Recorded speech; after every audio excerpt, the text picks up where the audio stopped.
You are listening to RudolfSteinerAudio.com. This is a set of essays by Rudolf Steiner, intros to Goethe's scientific writings, entitled Nature's Open Secret. This is Chapter 9, entitled Goethe's Theory of Knowledge. In the previous chapter, we pointed to the fact that Goethe's scientific worldview was never formulated as a complete whole, or developed out of a single principle. We have before us only individual manifestations that show how this or that thought appears in the light of his way of thinking.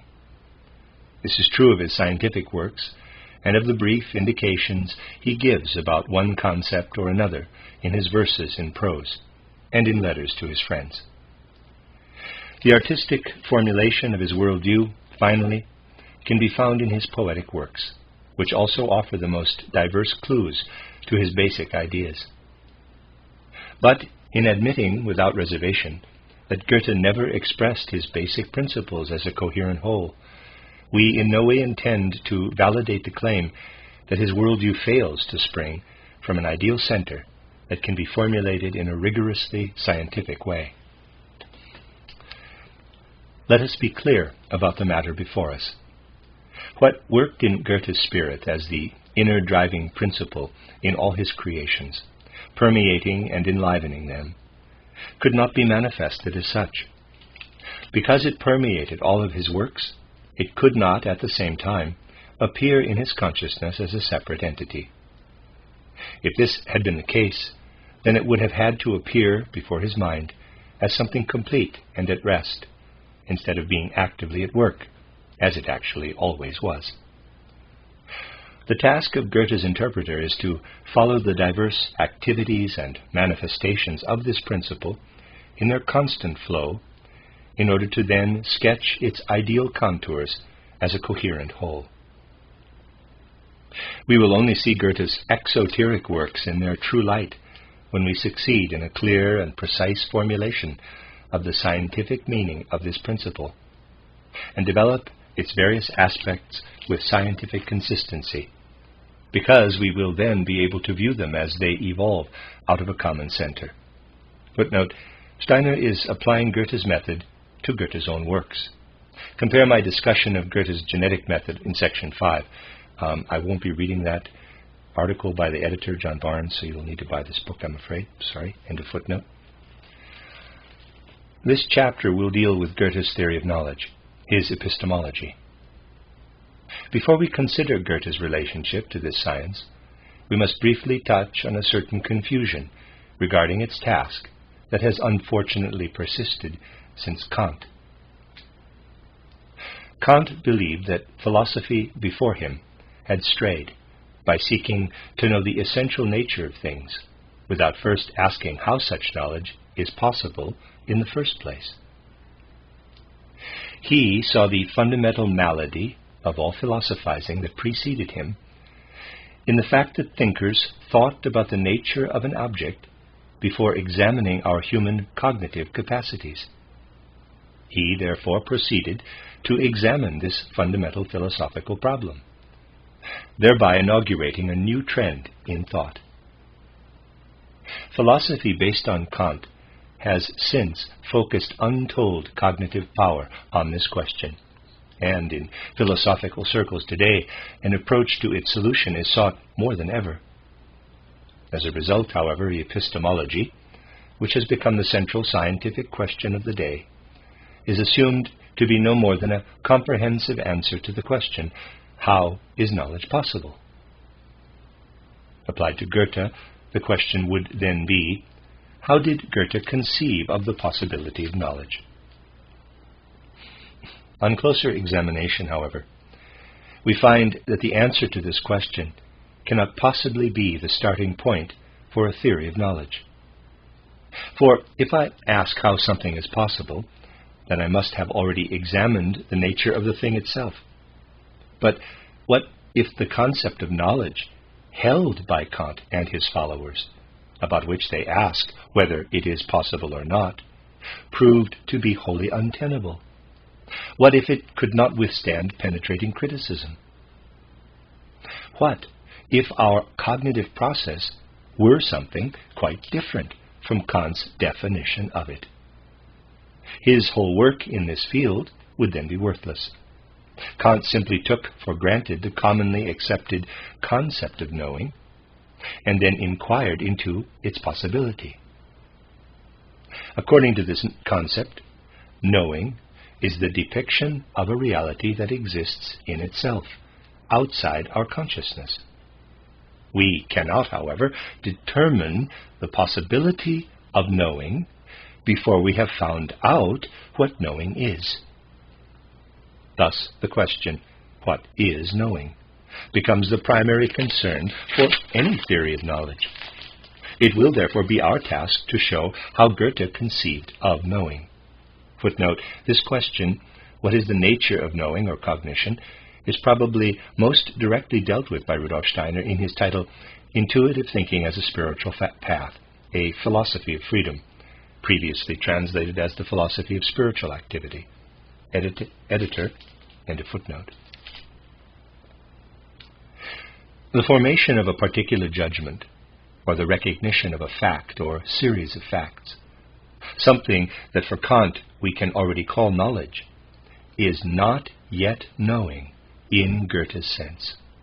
Otherwise he would not have said that style, as the highest form of art, rests upon the deepest foundations of knowledge, and thereby distinguishes itself from the simple imitation of nature, wherein the artist turns to natural objects, faithfully and diligently imitates their forms and colors with the utmost exactness, and conscientiously avoids ever distancing himself from them.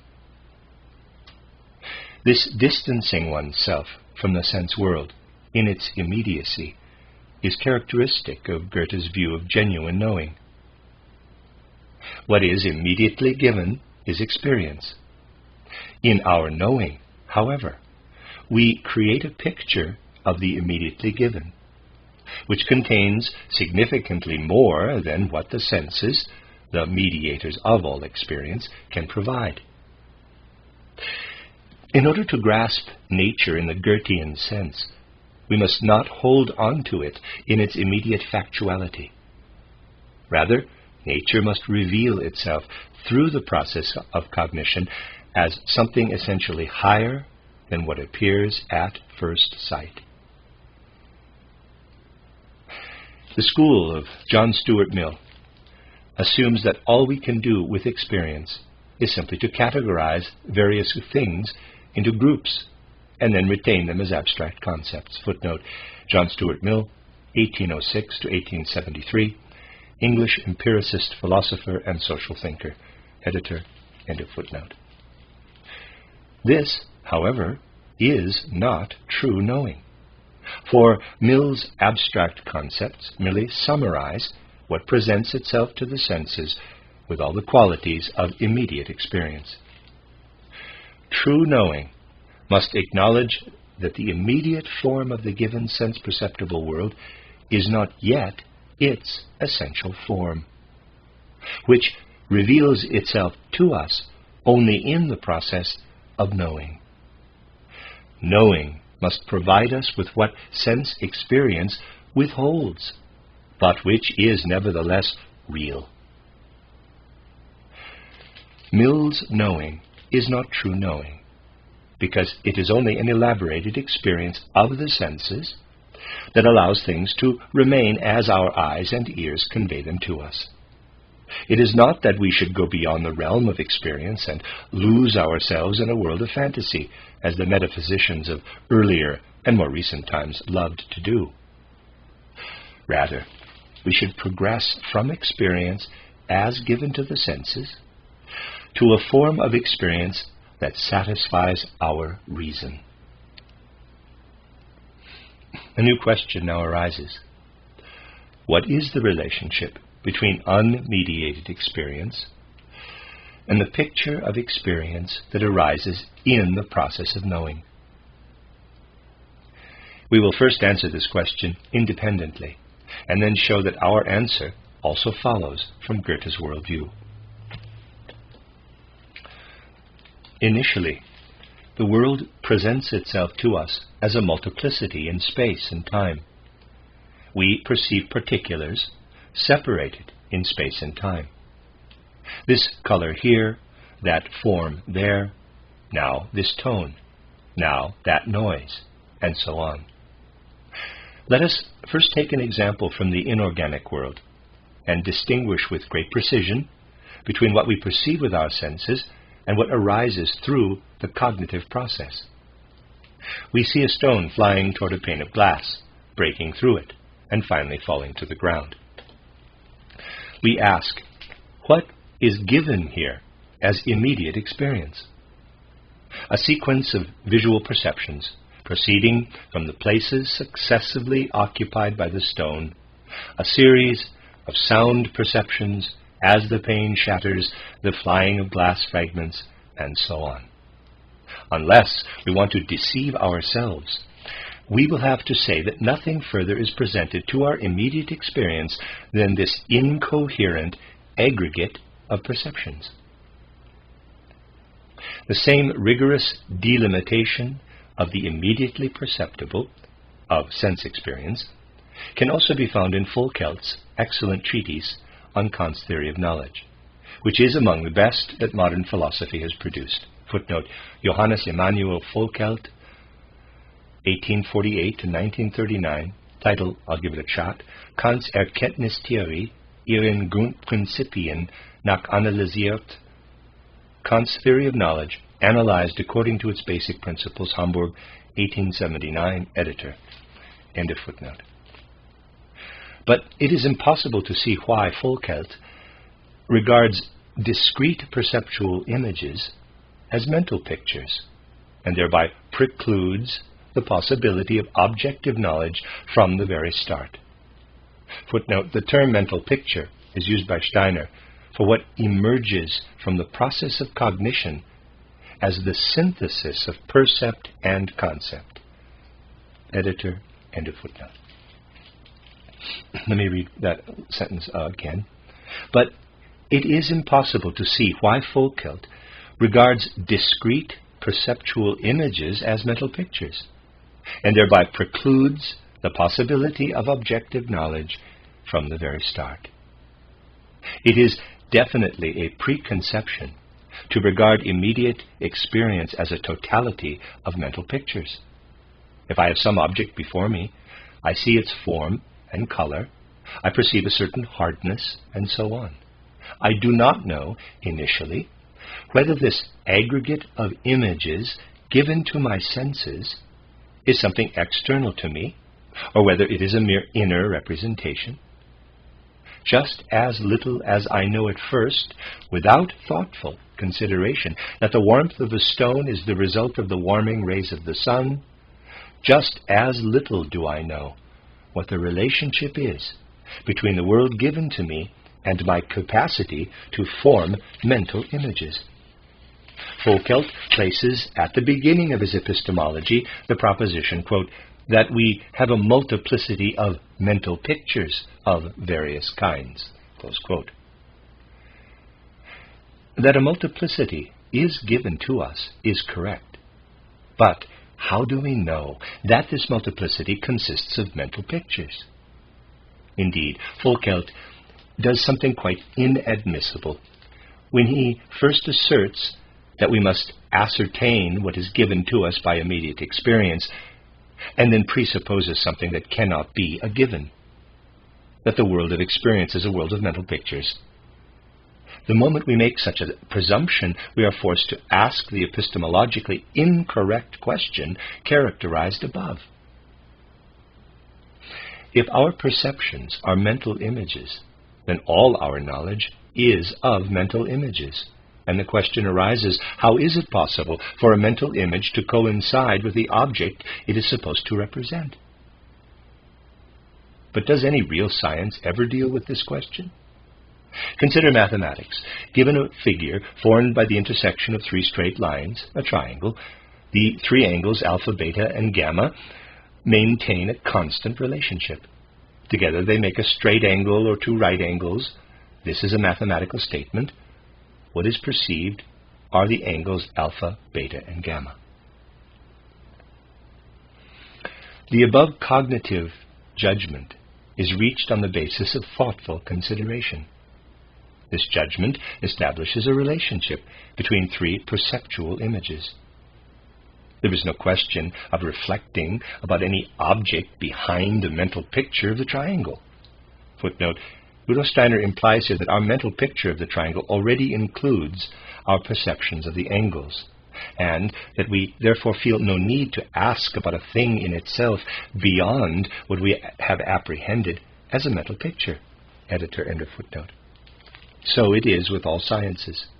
They spin threads from one mental image to another, creating order in what, from the point of view of immediate perception, is chaos. But nowhere does anything besides the given come into consideration. Truth is not the agreement of a mental picture with its object, but rather the expression of a relationship between two or more perceived facts. Let us return to our example of the stone and the window pane. We connect the visual percepts that proceed from the individual places through which the stone moves. This connection gives us a curved line, the trajectory. We obtain the laws of the trajectory. Going further, we perceive the material qualities of glass, then apprehend the stone as cause, the shattering of the pane as effect, and so on. We have so permeated the given with concepts that we come to understand it. All of this work, which pulls together the multiplicity of perceptions into a conceptual unity, occurs within our consciousness. The ideal interrelationship of the perceptual images is not given to the senses, but is rather simply grasped independently by our mind. For a being endowed only with faculties of sense perception, this entire process would simply not occur. For such a being, the outer world would remain the unstructured, perceptual chaos that we have characterized as what first immediately confronts us. Thus, the place where the perceptual images appear in their ideal interrelationship, where the latter is held up to the former as their conceptual counterpart, is human consciousness.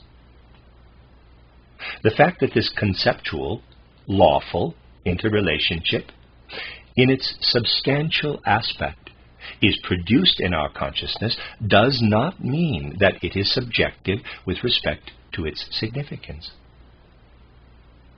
On the contrary, its meaning or content arises from the objective world, just as certainly as its conceptual form arises from our consciousness.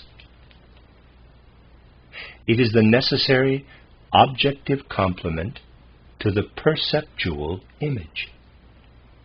It is precisely because the perceptions of our senses are incomplete, unfinished in themselves, that we are compelled to add this necessary complement. If the immediately given were satisfying in itself and did not present us with problems at every point, we would never need to go beyond it. But the perceptual images do not by any means follow and arise out of one another in such a way that we can see them as resulting from one another. They result rather from something else that is inaccessible to the perception of the senses. Conceptual apprehension comes to meet them and grasps the aspect of reality that remains hidden to the senses. If sense experience provided us with something complete in itself, the process of knowing would indeed be useless. No combining, ordering, or grouping of sense-perceptible facts would have any objective value whatsoever. The activity of knowing is only meaningful if we do not regard the configuration given to the senses as complete, if we regard it as only half of a totality, bearing within itself something of a higher order still, something, though, that is no longer immediately perceptible to the senses. Now, the human spirit becomes active. It perceives that higher element. Thinking should therefore not be conceived of as adding something to the essence of reality. It is no more and no less an organ of perception than the eye or ear. Just as the eye perceives colors and the ear hears sound, thus thinking perceives ideas. Idealism is therefore perfectly compatible with the principle of empirical research. Ideas are not the contents of subjective thinking, but the results of research. Reality comes to meet us when we approach it with open senses. It presents itself to us in a guise that we cannot regard as its true form. We can attain the latter only when we set our thinking in motion. Knowing means adding to the half-reality of sense experience what we perceive through thinking, so that our picture of reality becomes complete. Everything depends on how we conceive of the relationship between ideas and sense-perceptible reality. By the latter, I mean the totality of perceptions conveyed to us by our senses. Now, the most widely held view is that concepts are merely a means for our consciousness to appropriate the data of external reality. The essence of reality is thought to lie only in the things themselves, so that if we were actually able to reach their primal nature, we would still be left with only its conceptual representation, and by no means this essence itself. This view, therefore, assumes the existence of two completely separate worlds: the objective outer world, which bears its essential nature, the foundations of its existence within itself, and the subjective, ideal inner world, which is thought to be a conceptual copy of the outer world. This inner world is a matter of complete indifference to the objective world. It is not called for by the latter. It exists only for the cognizing human being. The epistemological ideal of this basic view would be to achieve the congruence of these two worlds. I include among its adherents not only the scientific mainstream of our time, but also the philosophy of Kant, Schopenhauer, and the Neo-Kantians, and equally the final phase of Schelling's philosophy.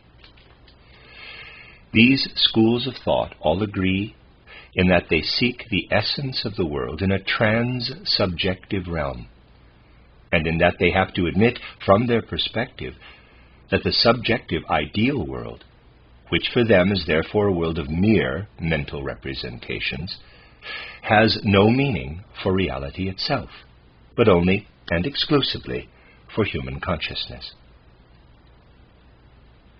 As I have already indicated, this view leads to the assumption of a perfect correspondence between concept, idea, and percept. What is found in the percept would have to be replicated in its conceptual counterpart only in ideal form.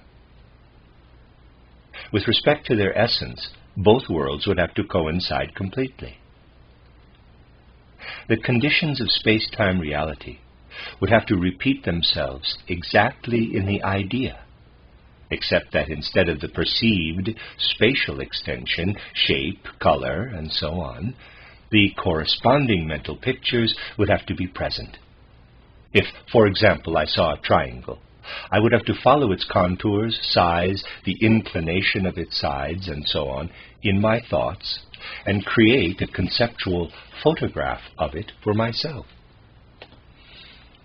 When confronted with a second triangle, I would have to do exactly the same thing. And so, likewise, with every object of the external and internal sense world. Thus, in my ideal picture of the world, each object would be found again with its exact location and characteristics. we now ask, do the consequences of this widely held view correspond with the facts? Not at all. My single concept of the triangle encompasses all individual perceived triangles. No matter how often I bring it to consciousness, it always remains the same. My various mental pictures of the triangle are all identical. Footnote: the careful reader will not be able to accept this statement. Steiner himself clearly contradicts it in his reference to Berkeley in the second following paragraph. Our mental picture, Vorstellung, of an equilateral triangle is not identical with that of a right triangle, for example. Steiner does not distinguish here between concepts and mental pictures. In his title, Intuitive Thinking as a Spiritual Path, where he deals more thoroughly with the theory of knowledge, he makes this distinction clear. In Chapter 6, Human Individuality, he writes, quote, "A mental picture is nothing but an intuition related to a specific percept. It is a concept once linked to a percept, for which the relation to that percept has remained. Thus a mental picture stands between a percept and a concept. A mental picture is the specific concept that points to a percept." Close quote from pages 99 to 100. Editor, end of footnote. I have only one concept of the triangle. In reality, every single thing presents itself as a particular, fully defined, in quotes, this, in contrast to equally well-defined and thoroughly real, quote, in quotes, those. The concept, which is strictly a unity, comes to meet this multiplicity. In it, there are no particulars, no parts. It does not proliferate. No matter how often it is pictured, it is always the same. The question now arises, what is the actual source of the identity of the concept? It certainly cannot be its manifestation as mental picture, for Berkeley was completely justified in maintaining that my present mental picture of a tree has nothing whatsoever to do with the mental picture I will have of it a minute later, if I close my eyes in the meantime, and that, if several individuals form mental pictures of the same object, these will have just as little to do with one another. The identity can therefore lie only in the meaning of the mental images. It is their meaning or essential content, the conceptual aspect, that attests to their identity. Thus, the view that denies all independent meaning to the concept or idea collapses. This view contends specifically that the conceptual unity, as such, is altogether without its own content, that it arises only through the omission of certain particulars in the objects of experience.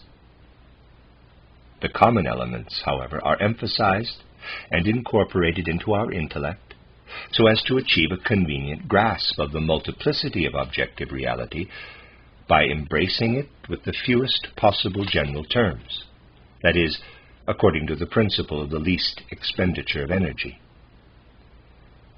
Schopenhauer shares this point of view with the philosophy of modern science. It is represented in its most crass and therefore most one-sided consequences in Richard Avenarius's little pamphlet titled Philosophy as Thinking About the World According to the Principle of the Least Expenditure of Energy, an introduction to a critique of pure experience. Footnote, the German of that is the title Die Philosophie als Denken der Welt gemäß dem Prinzip des kleinsten Kraftmaßes, Prolegomena zu einer Kritik der reinen Erfahrung, Leipzig, 1876, editor, and a footnote. This view, however, rests entirely upon a total misconstruing, not only of the content of the concept, but also of the percept. To clarify this matter, let us go back to the fundamental insight that places the percept in its particularity over and against the concept in its universality. We must ask ourselves, what actually distinguishes the particular? Can we define it conceptually?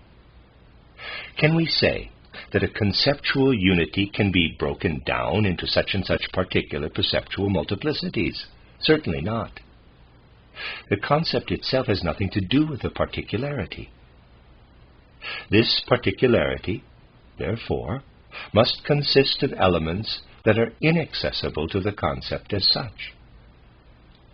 Since we know of no intermediary between percept and concept, these elements of the particular must belong to the percept itself, unless we wish to introduce something like Kant's fantastic mystical schemata, which can hardly be taken seriously today. Footnote: Rudolf Steiner does not introduce the mental picture here as an intermediary between concept and percept, as he does in his later work. Editor, end of footnote. The reason for their particularity cannot be derived from the concept, but must be sought in the percept itself.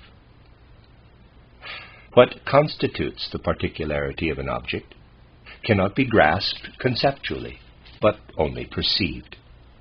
Therein lies the reason for the inevitable shipwreck of every philosophy that attempts to derive the whole of perceived reality from the concept itself. Here also lies the classic error of Fichte, who wanted to derive the whole world from human consciousness. Anyone who dismisses idealist philosophy out of hand for its inability to perform the impossible is indeed just as unreasonable as the philosopher W.T. Krug, a successor to Kant, who demanded that the philosophy of identity deduce for him a pen with which to write.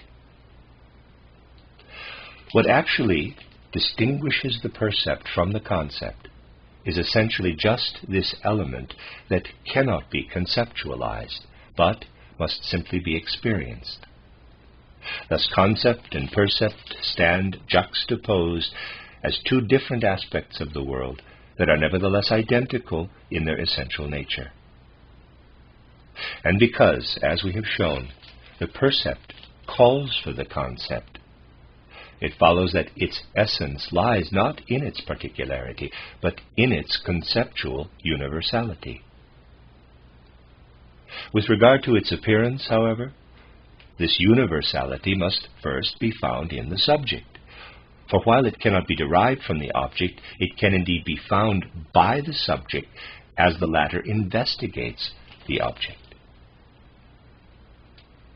The concept cannot draw its content from sense experience, for it does not take up into itself precisely what is characteristic of experience, its particularity. Everything particular is foreign to the concept. The concept must, therefore, provide its own content.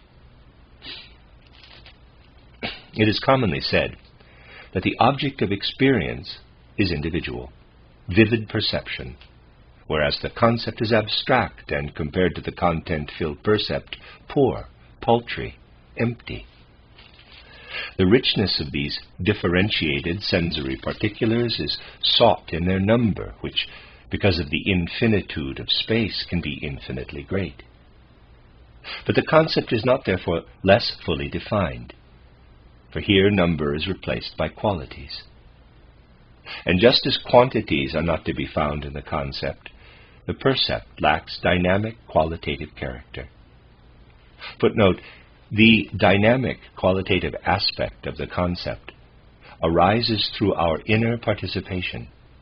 When this occurs, the concept loses its abstractness and is permeated with life and character. End of footnote. The concept is just as individual as the percept, its content just as rich. The only difference is that to grasp the essence of the percept, nothing is required but open senses, a purely passive relationship to the external world. Whereas the ideal significance of the world must arise through our own spontaneous spiritual activity, if it is to appear at all. To say that the concept is the enemy of living perception is a thoughtless cliché. The concept is the essential being of the percept, its actual driving and active principle. It adds its own content to that of the percept without eliminating the latter. For it is not concerned with the perceptual content as such. And yet it is supposed to be the enemy of perception. The concept could become the enemy of perception only if a misguided philosophy wished to spin the entire wealth of the sensory world out of the idea. Such a philosophy would produce, instead of living nature, only a system of empty phrases. Only in the way indicated here do we come to a satisfactory explanation of what actually constitutes knowledge based on experience. It would be impossible to explain why it is necessary to advance to a conceptual understanding unless the concept were to bring something new to the perception of our senses. Purely empirical knowledge could not take a single step beyond the millions of particulars placed before our perception. To be consistent, purely empirical knowledge would have to deny its own content. For why should we recreate conceptually what is already present in our percepts? In the light of these considerations, a consistent positivism would simply have to cease all scientific work and rely solely upon random occurrences. Footnote, in this sense, statistics and probability have come closest to consistent positivism. Close editor, end of footnote. Insofar as it does not do this, it actually carries out what it rejects in theory. In fact, both materialism and realism implicitly admit what we maintain. Their actual practice is justified only from our point of view, and stands in glaring contradiction to their own fundamental theories. From our standpoint, the necessity of scientific knowledge and the need to go beyond sense experience can be explained without any contradiction. The sensory world appears to us as initially and directly given. It faces us like an immense riddle, because we are simply unable to find within this world itself what drives, shapes, or animates it. Now, reason enters, and with the ideal world that it conceives, holds up to the sensory world the governing principles that constitute the solution to the riddle. These principles are just as objective as the sensory world itself. The fact that they do not appear to the senses but only to reason has no bearing on their content. If there were no thinking beings, these principles would never appear. But this would in no way detract from the fact that they are the essence of the phenomenal world. Over and against the transcendental worldview of Locke, Kant, the later Schelling, Schopenhauer, Volkelt, the Neo-Kantians, and modern scientists, we thus put forward a worldview that is truly immanent. Whereas they seek the primary principles of reality in a realm beyond our consciousness and foreign to it, immanent philosophy seeks those principles in what appears to reason. The transcendental worldview regards conceptual knowledge as a picture of the world. The immanent view sees it as the highest form of as the world's highest form of manifestation. All the former can produce is a formal theory of knowledge based on the question, what is the relationship between thinking and actual being? The latter places at the beginning of its epistemology the question, what is knowing? The former proceeds from the preconception that there is an essential difference between thinking and being. The latter enters without preconception into an investigation of what alone can give us certainty of thinking and it knows that outside of thinking it can find no being. Summarizing the results of our epistemological reflections, we arrive at the following. We must proceed from the totally indeterminate, immediate form of reality as given to our senses, from what is only seen, only heard, and so on, before we set our thinking in motion. The point is that we distinguish between what the senses convey to us and what our thinking brings to it.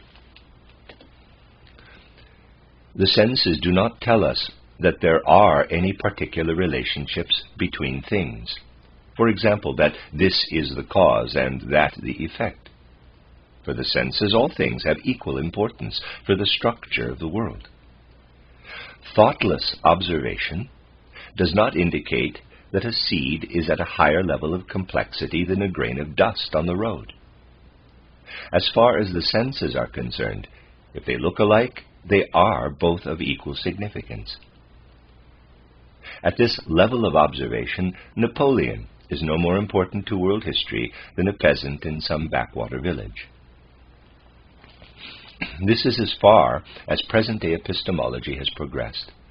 That these truths have by no means been thought through exhaustively is demonstrated by the fact that virtually every epistemologist makes the mistake of immediately designating as mental picture what confronts us on the first level of perception as initially undefined and indeterminate appearance. This, however, is nothing but a gross violation of the very insight we have just gained. As long as we remain at the level of pure sense perception, we know just as little about a falling stone being a mental picture as we know about its being the cause of the depression in the ground where it falls.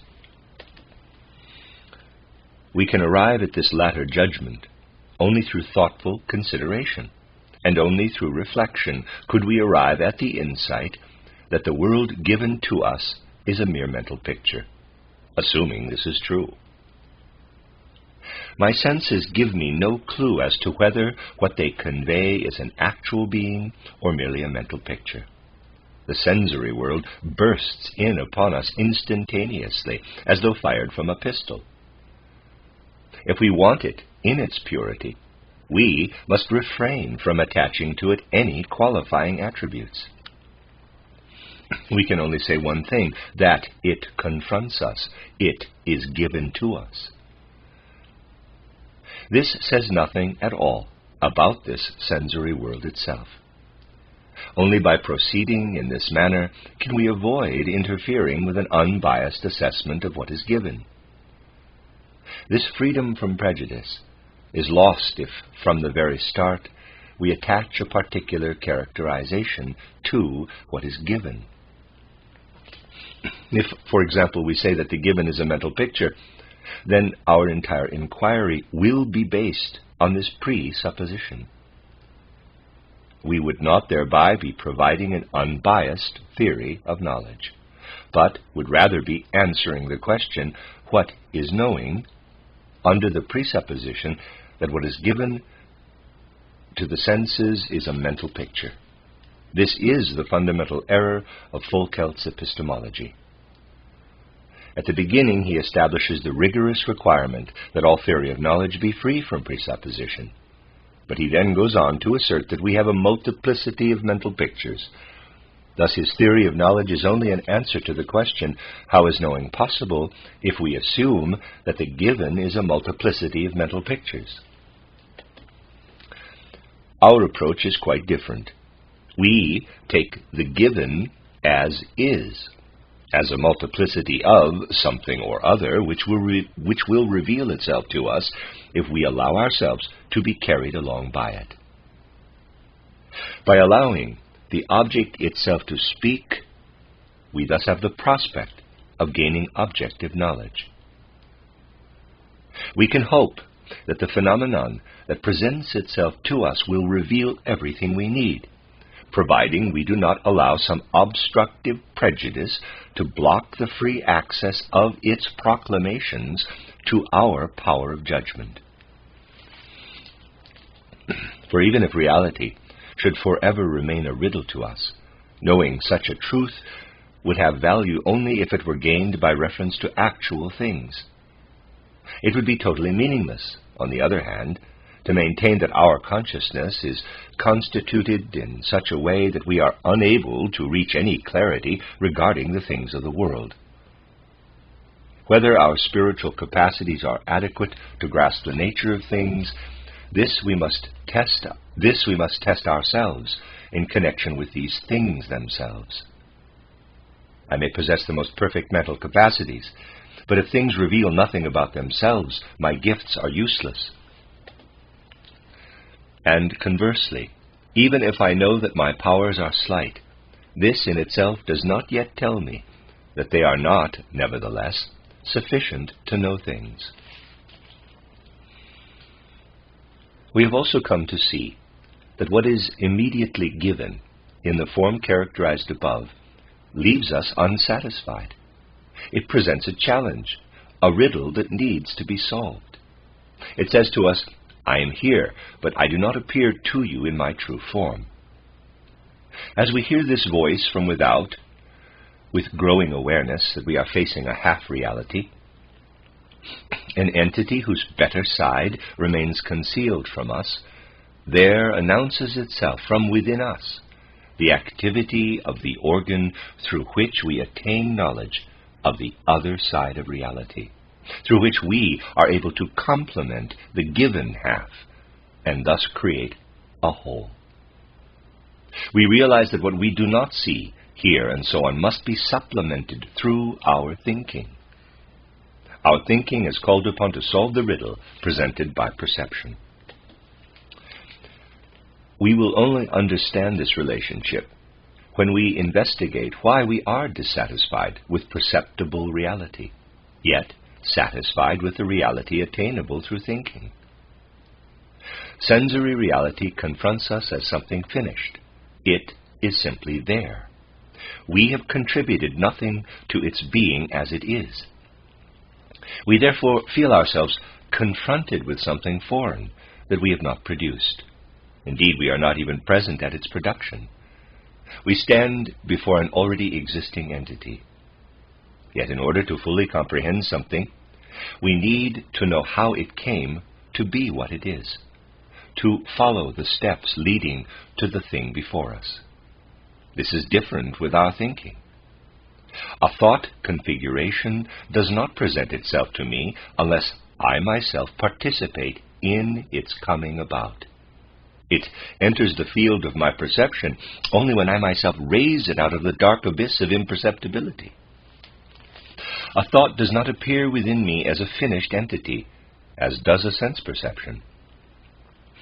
On the contrary, when I hold it fast as a finished configuration, I am conscious of the fact that I myself have brought it into this form. What lies before me appears to me not as a foreign entity, but as the completion of a process so intimately bound up with me that I have always stood inside it. This is precisely what I must accomplish with whatever appears on the horizon of my perception, if I am to understand it. Nothing should remain obscure to me. Nothing should confront me as already finished. I myself must follow it to its completion. This is why the immediate form of reality we usually call experience induces us to work it through scientifically. When we bring our thinking into movement, we uncover the initially hidden factors that determine the given. We raise ourselves from the product to its production. We arrive at the stage where the sense perceptible becomes transparent to us in the same way that thought is transparent. Thus our inner need for knowledge is satisfied. Our scientific understanding of something is complete only when our thinking has fully and thoroughly penetrated the sense perceptible. A world process appears, completely penetrated by us, only when this process is our own activity. A thought appears as the conclusion of a process within which we stand. The only process into which we can fully place ourselves, completely immerse ourselves, is thinking. For scientific observation, experienced reality must appear as arising out of a developing thought process, in the same way that a pure thought itself does. To explore a thing's essential nature means to proceed from the center of our thought world and to work our way outward until there arises before our soul a thought configuration that appears to be identical with our outer experience. When we speak about the essential nature of a thing or of the world, we can therefore mean nothing other than apprehending its reality as thought, as idea. In the idea, we come to know that from which we must derive everything else, the principle of things. What philosophers call the absolute, the eternal being, the foundations of the world, what the religions call God, this we call, based on the theory of knowledge presented here, the idea. Everything in the world that does not directly appear as idea will eventually be recognized as proceeding from it. What seems to superficial consideration to have nothing to do with the idea is derived from it by a deeper thinking. No other form of existence can satisfy us except what is derived from the idea. Nothing should remain isolated outside it. Everything must become part of the greater whole encompassed by the idea. The idea, however, requires no going beyond itself. It is the essential being, built upon and firmly founded in itself. The reason for this does not lie in the fact that the idea is immediately present in our consciousness. It lies in the idea itself. If the idea did not express its own being, it would seem to us in need of explanation, just like the rest of reality. This seems to contradict what was said above, that the idea appears in a form that satisfies us because we actively participate in its coming into existence. But this does not stem from the organization of our consciousness. If the idea were not built upon its own foundations, we could have no such consciousness of satisfaction at all. If something does not have within itself the center from which it springs, but has its center outside itself, then when it presents itself to me, I cannot declare myself satisfied with it. I must go beyond it to find that center. Only when I come upon something that does not point beyond itself do I attain the consciousness, now you are standing inside the center. Here you can remain. My consciousness that I am standing inside a thing is only the result of its objective nature, of the fact that it contains its own principle. By taking possession of the idea, we gain entry into the center of the world. What we grasp here is the source from which everything springs. We become one with this principle. Therefore, the idea, what is most objective, appears to us at the same time as most subjective. Sense-perceptible reality is in fact such a riddle to us for the very reason that we do not find its center within it. It ceases to be so enigmatic when we realize that it has the same center as the thought world which comes to manifestation within us. Such a center must be a unified one. Indeed, it must be of such a kind that all other things point to it as to their source of explanation.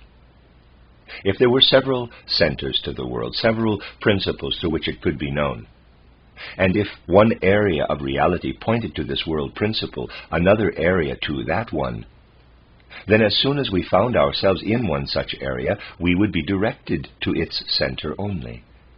It would not occur to us to inquire about still other centers. One area would know nothing about the other. They would simply not exist for one another. Therefore, it makes no sense at all to speak of more than one world. The fact that there are different kinds of consciousness, and that each has its own image of the idea, does not at all change the fact that the idea is one and the same anywhere in the world and in any type of consciousness.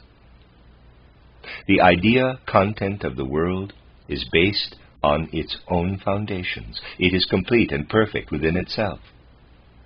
We do not create it. We only seek to comprehend it. Our thinking does not create it. It perceives it. Thinking is not a producer, but an organ of apprehension. Just as various eyes all see the same object, various kinds of consciousness think the same thought content. They think the same thing, but they approach it from different sides. It therefore appears to them in various modifications. These modifications, however, do not stem from a difference in objects, but rather from different angles of vision. Differences in human views are just as explicable as the differences in the way a landscape presents itself to two observers standing in different places. If we are at all capable of penetrating to the world of ideas, we can be sure that in the end this world is common to everyone. It can, of course, still be the case that we see it in a very one-sided way. For example, from our point of view, it may appear in a most unfavorable light, and so on. We are probably never faced with a sensory world completely devoid of thought content. We perhaps come closest to pure sense perception in earliest childhood, when there is as yet no trace of thinking. Our ordinary life experience is halfway permeated by thinking. It already appears more or less lifted out of the obscurity of perception into the clear light of spiritual comprehension. The sciences work toward the goal of fully overcoming this obscurity and leaving nothing in experience that has not been permeated with thought. Now, what has the theory of knowledge achieved for the other sciences? It has clarified the purpose and task of all science. It has shown us the significance of every particular science. Our theory of knowledge is the science that determines the nature and task of all the other sciences. It has made it clear that what the individual sciences attain is the objective foundation of world existence. The sciences arrive at certain concepts. Epistemology throws light on the actual task of these concepts. Through this characteristic result, our theory of knowledge, formulated in accordance with Goethe's way of thinking, diverges from all other epistemologies of the present. It does not wish merely to establish a formal relationship between thinking and being. It does not wish to solve the epistemological problem through logic only. It wants to come to a positive result. It shows that the content of our thinking it shows what the content of our thinking is, and it finds that it is at the same time the objective world content. This makes epistemology the most significant science for the human being. It clarifies our role as human beings and shows us how we stand in relation to the world. It thus becomes for us a source of satisfaction. It shows us our true calling. When in possession of its truths, we feel ourselves uplifted. Our scientific research appears in a new light. Only now do we know that we are connected with the innermost core of world existence in the most immediate way, that this core, which remains concealed to all of the beings, is uncovered by us, that the world spirit manifests in us, that it dwells in us. We see that the world process is brought to completion within us. We see that we are called upon to accomplish what the other powers of the world are incapable of achieving, and that this achievement is the crowning of creation. If religion teaches that God created human beings in his own image, our theory of knowledge teaches us that God took creation only to a certain point. It was at this point that he brought the human being into existence. And as we come to know ourselves and to look about us, we set ourselves the task of carrying the work forward, of bringing to completion what the primal power began. We immerse ourselves in the world and realize what can be built upon the foundations that have been laid. We learn to see the intentions of the primal spirit and carry them out. In this way, the theory of knowledge is also the science of the significance and vocation of humanity. And it resolves this question, parenthesis, of the, quote, vocation of humanity, close quote, close parenthesis, in a much more definite way than Fichte did at the turn of the 18th into the 19th century.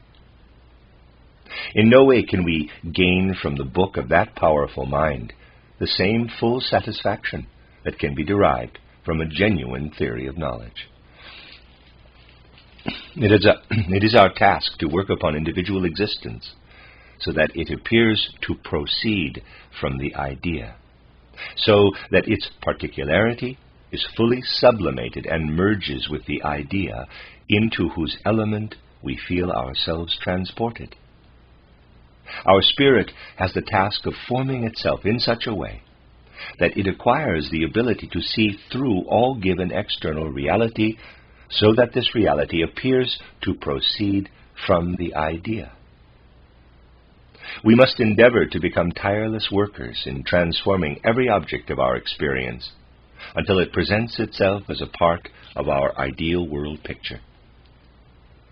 We have now arrived at the point where Goethe's way of viewing the world takes its start. Let us apply what has been said in such a way that we can imagine the relationship between idea and external reality presented here as actual deed in Goethe's research. Goethe penetrated to the heart of things in the way that has been justified here. He himself saw his inner way of working as a living heuristic capacity that, acknowledging an unknown rule, the idea, of which he has a presentiment, seeks to introduce it into the external world. Parenthesis, titled Verses in Prose, close parenthesis. When Goethe admonishes us to educate our organs, he can also only mean that we should not simply surrender to what our senses convey, but direct our senses so that they show us things in the right light. Footnote, quote, animals are educated by their organs. Human beings educate theirs and master them. Close quote from Verses in Prose. Editor, end of footnote. And that is the end of chapter 9.